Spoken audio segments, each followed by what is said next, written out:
What's up mga idol? Meron tayong gagawin ngayon.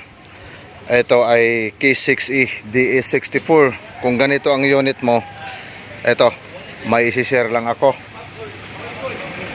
Fuse box diagram ang gagawin natin. So, papakita natin muna yung kanyang VIN coding. Yun, no? K6E DE64. So, dahil fuse box diagram, ito, binaklas ko na. So meron itong relay, papakita ko lang. Yan, radiator yan, tinanggal ko lang muna. Yan, radiator.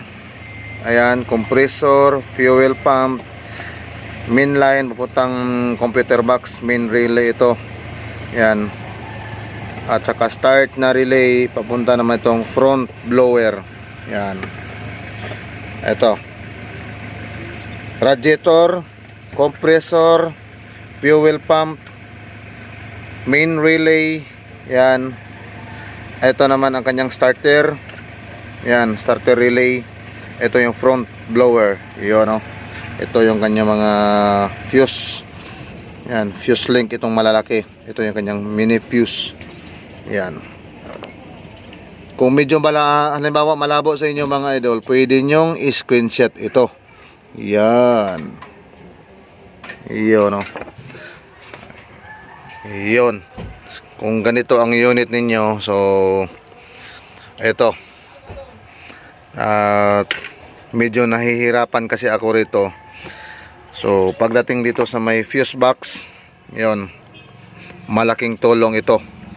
Kagaya sa akin, madali ko lang nahanap yung per specific relay. Yun, no? So doon naman tayo. Yan, meron dyan na fuse box, papakita lang natin. Yun, no? Yan, andyan yung busina. Hindi ko lang makontrol. Andyan yung relay ng busina. Ngayon sisilipin natin yung takip. So papakita lang natin yung fuse box diagram dyan sa bandang clutch. Ito, stoplight, tail light. Yan, ignition coil, wiper, meter. So yun ang ating mai-share ngayon. Mas maganda habang pinapanood mo to mga idol ay naka-screenshot ka. Yan, para ito sa mga baguhan at sa mga troubleshooter. So kahit na veterano ka, kung wala ka ring fuse box diagram, mahirap. So napakahalaga talaga yung mga ganitong diagram. Kasi kung walang diagram, nako, isa-isahin mo talaga. Although mag-isa-isa ka talaga ng troubleshoot, pero pag mayroon tayong fuse box diagram, ando na, sure ball ang pag-test natin.